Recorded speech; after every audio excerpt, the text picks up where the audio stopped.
할렐루야. 네, 함께한 여러분을 환영하고 축복합니다. 코로나가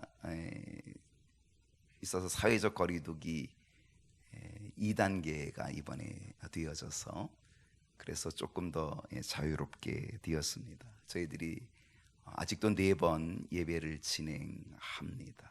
이제 오늘 3부 예배 있고 또 1시 반에는 4부 예배가 진행이 되어지는데 1부에서 4부 어느 예배이든지 사전 신청 없이 그냥 오실 수가 있습니다.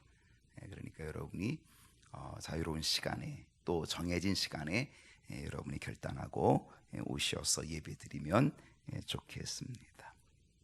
오늘은 주님의 십자가와 고난을 묵상하는 사순절 제1주입니다. 지난 수요일이 성회 수요일로서 사순절이 시작이 됐고요.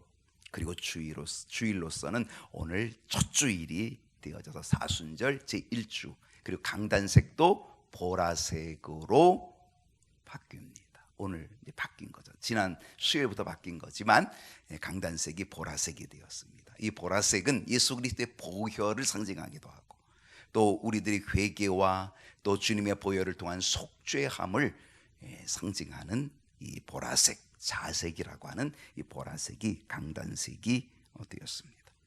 오늘 사순절 제1주 변함없이 하나님만을 예배하는 우리 모든 성도님들, 또 온라인으로도 참여 계신 우리 모든 성도님들 위해 하나님의 특별한 은혜와 사랑이 함께 하시기를 주님의 이름으로 간절히 축복합니다. 아주 오래된 이야기이긴 하지만은요, 오래전에 라이프 잡지사의 한 기자가 영국을 방문하였을 때에 그 영국을 방문하면서 지하철 대합실에서 느지막한 아침 식사를 하고 있었습니다. 느지막한 아침 식사를 지하철 그 대합실 그 식당에서 하고 있는데 그 기자 옆에 머리가 희끗한 노부부가 앉아 있습니다. 이 기자가 보니까 이 노부부의 모습이 아주 특별하기도 하는 거죠. 눈에 들어오는 거죠. 마치 꼬마들이 소꿉장난을 하는 것과 같은 그러한 모습으로 앉아 있는 이 두 사람이 눈에 들어오게 된 것입니다. 그래서 관심을 갖게 된 거죠. 이 남편은 비스킷을 주문했습니다. 아내는 따뜻한 차 한 잔을 주문했습니다. 그리고 그것이 나오기를 기다리는 동안에 이 두 부부는 서로 나란히 앉아서 손을 꼭 잡고 그리고 서로를 사랑스러운 아주 다정스러운 눈빛을 서로 바라보면서 이야기를 하면서 주문한 차와 그리고 비스킷이 나오기를 기다리고 있었습니다. 이윽고 주문한 차가 나왔습니다. 그리고 주문한 비스킷이 나왔습니다. 남편은 자신이 주문한 비스킷을 자기 앞에 두고 하나하나 조금씩 먹기를 시작합니다.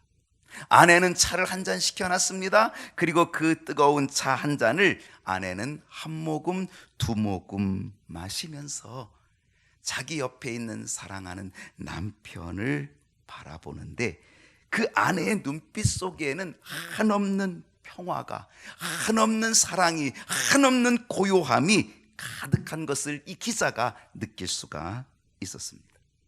남편이 자신의 비스킷을 한 절반쯤 먹게 되었을 때에 나머지 남겨진 이 절반의 비스킷을 자기 아내의 테이블 쪽으로 슬쩍 밀어줍니다. 그리고 자신의 입에서 틀니를 뽑아가지고 옆에 있는 냅킨 가지고 그 틀니를 깨끗이 닦아서는 아내에게 그 틀니를 건네줍니다. 아내는 그 틀니를 아주 자연스럽게 받아가지고 그거를 자신의 입에 넣고는 남편이 슬쩍 밀어준 비스킷을 천천히 먹기 시작합니다. 남편은 아내가 마시던 그 차, 따뜻한 차, 조금 식긴 했지만 그 따뜻한 차 한 잔을 한 모금 마시면서 자기가 밀어준 그 비스켓을 맛있게 먹고 있는 아내의 모습을 아주 사랑스러운, 다정스러운 모습으로 바라보고 있습니다. 여러분, 어떤 생각이 드십니까? 코끝이 좀 찡하고 눈시울이 뜨거워질 수 있지 않겠습니까? 이들 노부부는 비록 각자 자신의 틀니를 가질 만큼 넉넉하지는 못하였지만, 그러나 그들은 그 넉넉하지 못함에 대해서 불평하지 않고 오히려 서로의 사랑을 표현할 수 있는 기회로 만들어 갔다는 사실입니다. 행복은요, 주어지는 것보다는 만들어가는 것이다 라고 하는 말 어서 들어보지 않으셨을까요? 사랑도 만들어갈 수 있는 것은 아닐까요? 여러분, 우리 마음속에는 어떤 사랑이 들어있을까요? 사랑이라고 다 똑같지는 않다라고 하는 것을 우리는 알고 있습니다. 여러분, 사랑은 순수해야 되는 거죠. 사랑이라는 그 자체는 아름답고 소중하고 귀한 거죠. 그런데 이상하게도 사랑이 변한 거죠. 그래서 무슨 사랑이 있어요? 거짓된 사랑도 있는 거예요. 속이는 사랑도 있다는 거예요. 이기적인 사랑도 있다는 거예요. 탐욕적인 사랑도 있다라고 하는 거예요. 그렇기 때문에 참 사랑이 필요하게 되었다는 것이죠. 오죽하면 기름도 가짜가 있어서 참기름일까? 하기야 요즘은 참기름도 가짜가 있다고 하더라고요. 사순절 제1주를 맞이하면서 저는 이런 말씀의 제목을 생각해 봅니다. 참사랑을 묵상할 기회. 사순절, 주님의 십자가, 우리가 묵상하지만 그 십자가를 묵상하면서 참사랑을 묵상할 기회, 저는 오늘 이 말씀의 제목을 이렇게 잡아 보았습니다. 그렇습니다. 사순절이 시작되는 이 첫째 주일, 참사랑을 묵상하는 기회가 저와 여러분에게 정말 있었으면 좋겠다라고 하는 그런 마음을 가지고 오늘 말씀을 함께 나누고자 하는 거죠. 평생을 사랑의 몸을 던졌던 여인 마더 테레사가 이러한 이야기를 남겼습니다. 가장 큰 질병은 결핵이 아니다. 가장 큰 질병은 암도 아니고 문둥병, 나병도 아니다. 가장 큰 질병은 아무도 돌보지 않고 사랑하지 않고 관심 갖지 않는 것이 가장 큰 질병이다. 육체의 병은 약으로 치유할 수 있지만 고독과 절망과 좌절의 마음의 병을 치유할 수 있는 것은 오직 사랑밖에 없다. 세상에는 빵 한 조각이 없어서 죽어가는 사람들도 있지만 그보다 작은 사랑이 없어서 죽어가는 사람들이 더 많다. 이러한 말을 남겼다는 거예요. 하나님께서는 지금 이 시대에 사람을 찾고 계시다는 것. 점점 차갑게 식어가고 있는 이 시대에 사랑의 몸을 던질 사람을 찾고 계시다고 하는 사실이죠. 그러기에 오늘 말씀이 바로 그 주인공이 되기 위해 지금 사도 바울이 우리에게 말씀을 해주고 우리를 가르치고 교훈해주고 있다는 거예요. 하나님이 찾으시는 사람, 즉 참사랑의 사람이 되라고 하는 것, 오늘 사도 바울이 우리에게 주는 이 로마서의 권면, 권고라고 하는 사실을 우리는 보게 되는 거죠. 여러분, 참사랑이 뭘까요? 참사랑을 묵상할 기회라고 한다면 참사랑은 뭘까요? 로마서 12장 9절을 보면 사랑에는 거짓이 없나니. 참사랑은 뭘까?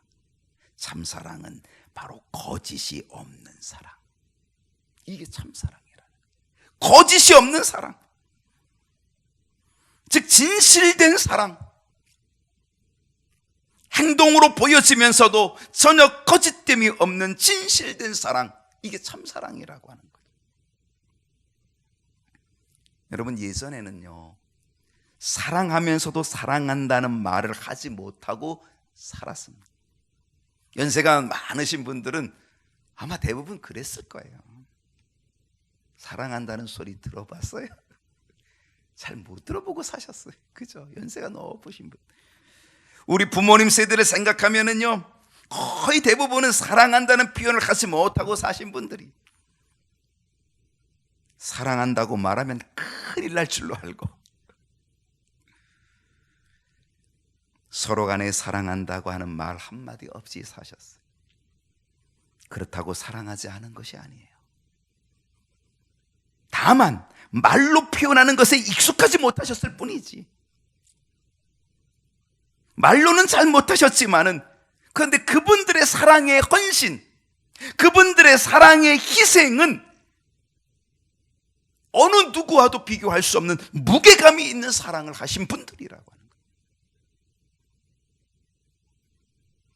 말없이 사랑을 행동 속에서 진실됨으로 보여주셨던 분들이었던 거죠.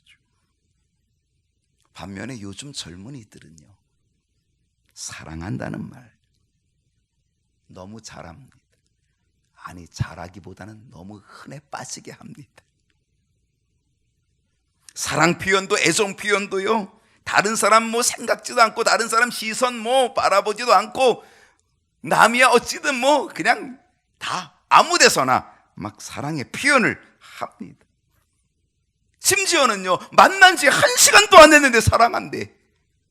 아니, 도대체 만난 지 1시간도 안 됐는데 사랑한다는 거예요. 그리고 사랑이라고 하는 말이 전화로, 카톡으로, 문자로 아주 도배를 합니다. 물론 사랑한다는 말을 많이 하는 것은 좋은 것이죠. 문제는요, 너무 쉽게 하니까, 너무 쉽게 부도수표를 내는 것이 문제라는 것입니다. 내게 유익이 있으면 사랑하고, 내게 손해가 되면, 내가 또 희생해야 될 일이 생기면 금방 돌아서고 금방 변질되어지는 것. 어제까지만 해도 죽지 못해 사랑한다고 했는데, 오늘도 아주 쭉쭉빵빵 삼삼한 상대를 만나면 어제의 사랑 고백을 헌신장처럼 내버리는 그러한 일들. 여러분, 이것은 사랑일까요? 이것은 사랑이 아니라 자기 만족, 자기 쾌락일 것입니다. 이것은 거짓된 사랑이죠. 그래서 참사랑은 뭐예요? 거짓이 없는 사랑이에요. 저는 오늘 참사랑을 가지셨던 한 분을 여러분에게 소개하려고 합니다. 이분은 제가 얼마 전에도 여러분에게 말씀을 드렸던 손양원 목사님이십니다. 사랑의 원자탄으로 알려진 손양원 목사님. 1948년 6.25 전쟁이 일어나기 전이죠. 1948년 10월 21일 여수 순천 반란 사건이 일어났을 때에 손양원 목사님의 믿음 좋은 두 아들, 정말 두 아들, 믿음 좋은 두 아들, 동인군과 동신군이 공산당에 의해서 학살당합니다. 반란이 진압되어지게 되었고, 그리고 두 아들을 죽였던 범인이 붙잡히게 됩니다. 그리고 그 범인에게 사형 선고가 내려지고 사형을 받게 됩니다. 그때 손양원 목사님이 하나님께 엎드려 기도를 드립니다. 무슨 기도인지 아십니까? 자신의 두 아들 동인, 동신을 죽인 이 원수 같은 이 청년을 살려달라고 하는 기도를 하나님께 드립니다. 사형 선고를 받은 그 공산당 청년을 살려달라고 하나님께 부르짖으며 기도합니다. 여러분, 오늘 우리의 기도 제목은 어떤 기도 제목입니까? 정말 우리의 기도 제목, 이런 기도 제목을 과연 할 수 있을까요? 동인, 동신, 이 두 아들은 죽었지만 믿음으로 천국 갔는데, 이 두 아들을 죽인 이 원수, 이 청년은 지금 죽으면 사형당하면 분명 지옥 갈 텐데 그 원수를 살려내어 예수 믿게 하고 구원받게 해야 한다라고 하는 것, 그래서 하나님께 살려달라고 부르짖고 기도합니다. 그리고 탄원서를 제출합니다. 이 청년을 살려달라, 내 두 아들을 죽인 이 청년을 살려달라, 그리고 이 청년을 내가 양아들로 삼을 테니까 살려달라라고 하는 탄원서를 제출합니다. 그때 손양원 목사님의 어린 딸이 반대하죠. 아주 강력하게 반대하죠. 두 오빠를 죽인 원수 같은 그 사람을 어떻게 양아들로 데려온단 말입니까? 내가 어디 그 사람을 오빠로 부를 수 있단 말입니까? 안 된다는 거죠. 손양원 목사님은 자신의 딸 동의를 설득하기 시작합니다. 예수님께서 원수를 사랑하라고 하지 않으셨니? 용서만 가지고 안 된다. 그 원수를 살려주는 것만으로도 부족하다. 원수를 사랑하라고 했으니 사랑하기 위해서는 그를 아들로 삼아야 그것이 진정한 사랑 아니겠니? 내가 더더욱 목사고 내가 더더욱 전도자가 아니니, 그러니 내가 양아들 삼아서 전도해서 그를 구원받게 해야 되지 않겠니? 딸을 설득한 손양원 목사님은 결국 자신의 두 아들을 죽였던 그 원수 청년을 자신의 양아들로 삼게 됩니다. 그리고 자신의 두 아들이 못다한 일을 다 하도록 그의 이름을 새로 지어줍니다. 그가 죽였던 두 아들, 동인의 인자와 동신의 신자, 인자와 신자를 따서 손인신, 두 아들의 몫을 가지고 살아가 주기를, 그래서 그의 이름을 손인신이라고 이름을 지어줍니다. 바꿔줍니다. 손양원 목사님의 사랑에는 거짓이 없는 진실된 행동하는 사랑이었다라고 하는 사실이죠. 두 아들의 장례식 때에 손양원 목사님은 9가지 감사를 하나님께 드립니다. 예전에도 여러분에게 말씀을 드렸지만 다시 한번 몇 가지만 생각해 보십시다. 우리 가문에 순교자가 나게 하심을 감사합니다. 한 명의 순교자가 나는 것도 귀한 일인데 2명의 순교자를 나게 하시니 더욱 감사합니다. 미국 유학 보내려고 했는데 미국보다 더 좋은 천국 보냈으니 감사합니다. 살인자 원수를 양아들로 삼게 되니 더욱 감사를 드립니다. 손양원 목사님의 사랑에는 거짓이 없었습니다. 지금도 여수에 가면 손양원 목사님의 순교 기념관이 있습니다. 그 손양원 목사님이 두 아들 장례식을 마치고 하나님께 바친 감사헌금 봉투가 그 기념관에 지금도 전시되어 있습니다. 제가 예전에 우리 교인들과 함께 거기에 방문한 적이 있었지요. 그때 제가 사진을 찍어 왔었어요. 그 사진을 찾아보니까 어디 뒀는지 잘 모르겠지만은 아무튼 사진을 찍어 왔는데 아직도 그 감사헌금 봉투가 거기 전시되어 있습니다. 거기에 얼마를 드렸는가? 놀랍게도 10,000원을 드렸습니다. 이번 감사헌금을 드리는 분은 거의 본 적이 없습니다. 퇴원 감사헌금을 드리는 분은 간혹 보았습니다. 그러나 이번하고 감사하다라고 이번 감사헌금을 드린 분은 보지 못하였습니다. 손양원 목사님은 자신의 두 아들의 순교를 감사하면서 순교 감사 예물을 하나님께 드렸는데 놀랍게도 그것이 10,000원이었다는, 10,000원이었다는 거예요. 그 당시 손양원 목사님의 한 달 사례비는 80원이었습니다. 1년 다 모아야 1,000원 될까 말까 한데 10,000원을 감사 헌금으로 바칩니다. 그것은 10년 동안의 자신의 사례비를 바치게 된 거죠. 지금으로 말하면 5억 이상 될 수도 있는 그러한 돈일 수도 있습니다.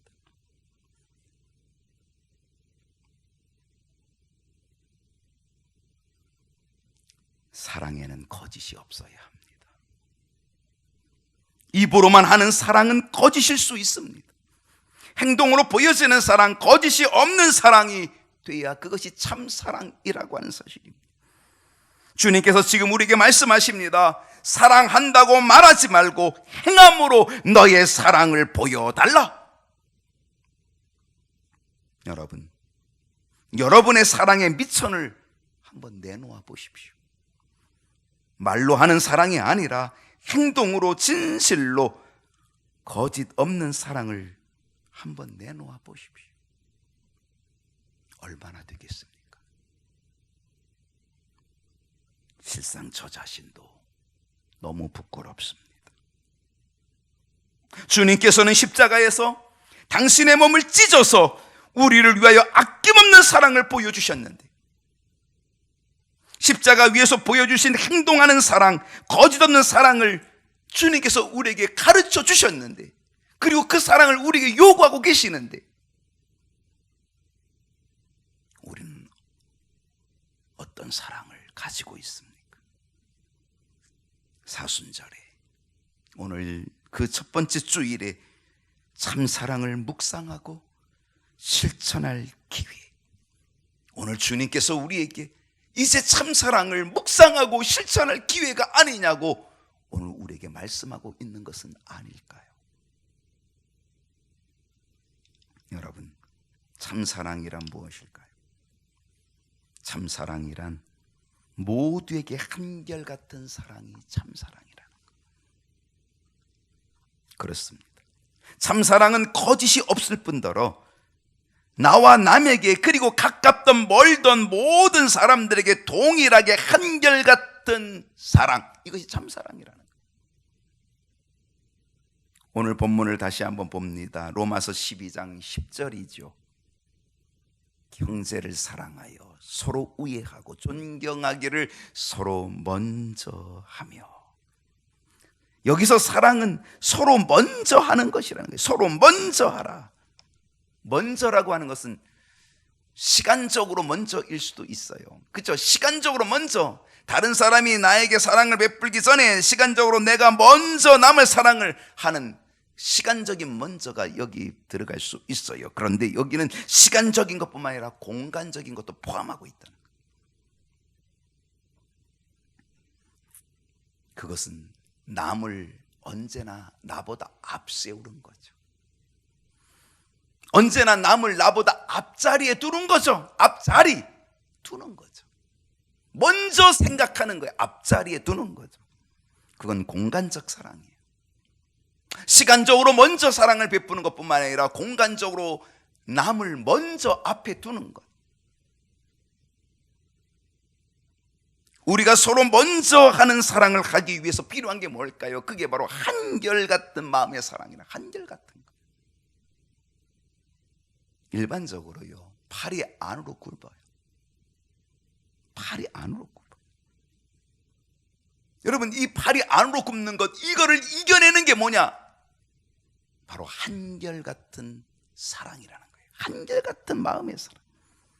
그래야 참사랑이 될 수 있다고 하는 거죠. 여러분, 내 가족과 내 가족이 아닌 사람은 어때요? 무게가 달라요. 차이가 있잖아요. 내 가족과 내 가족이 아닌 사람, 동창생과 동창생이 아닌 사람은 또 차이가 있겠지요. 같은 고향 사람과 고향이 다른 타향 사람하고는 또 차이가 있겠지요. 내 교인과 다른 교인, 이것도 차이가 있겠지요. 우리는 혈연을 따지고 지연을 따지지 않습니까? 선거할 때마다 매일 따지는 게 혈연, 지연 따지고 있지 않습니까? 사람이기 때문에 어쩔 수 없지만 주님의 요구는 그 참사랑이 되기 위해서 바로 이러한 거리, 이 거리와 상관이 없이 누구에게나 한결같은 사랑을 해야 그게 참사랑이 될 수 있다라고 하는 거예요.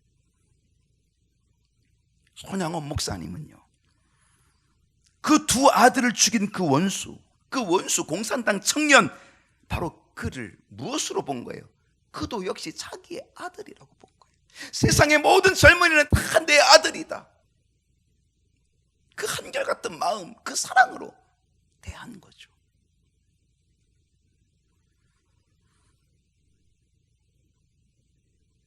하나님의 마음으로, 하나님의 사랑으로 그를 바라보는 거죠.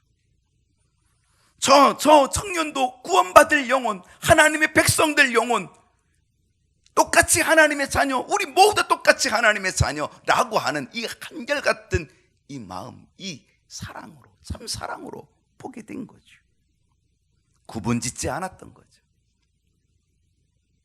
이 사랑은 하나님의 사랑, 하나님이 주신 사랑. 여러분, 이 사순절 첫 번째 주일에 오늘 이 사랑을 묵상할 수 있었으면 좋겠습니다. 세계제 2차 대전에 참전했던 해군 병사 한 사람이 제대를 하면서 어머니에게 전화를 걸었습니다. 그리고 그 어머니에게 묻습니다. 제가 제대를 했습니다. 어머니가 반색을 하고 좋아합니다. 전쟁터에 나갔던 우리 아들이 제대를 하다니 너무너무 기쁘다라고 그렇게 합니다. 근데 이 아들이 어머니에게, 그런데 어머니, 제가 하나 물어볼 것이 있습니다. 제가 집에 돌아가는데 제 친구 한 사람을 데리고 가도 괜찮겠습니까? 그럼 괜찮지. 근데 어머니, 이 친구가 너무 심하게 부상을 당했습니다. 한쪽 다리가 잘라져서 없습니다.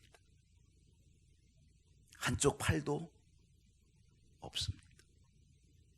그리고 한쪽 눈도 없습니다.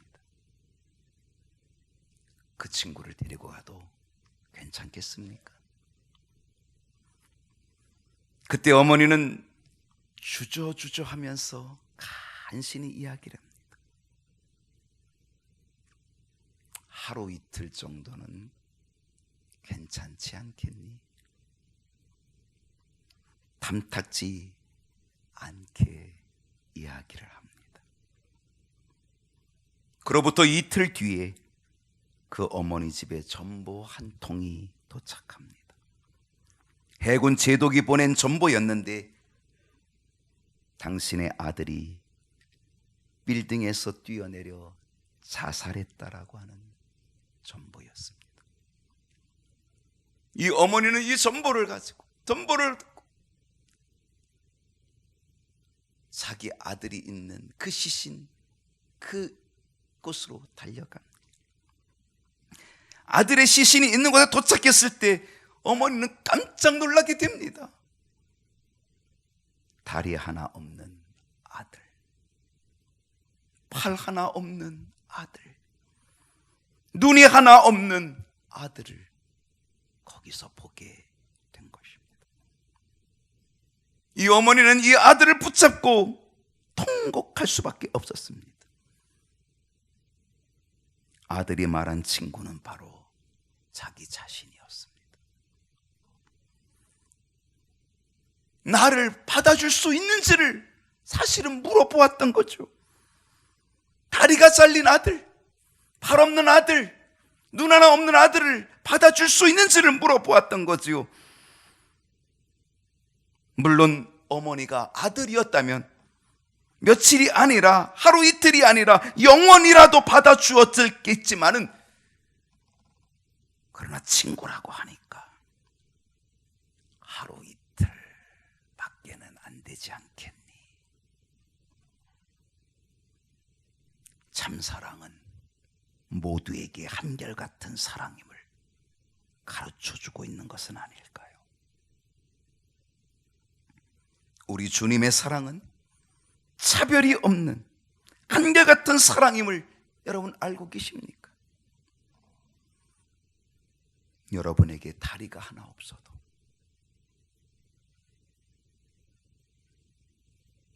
못생겼어도,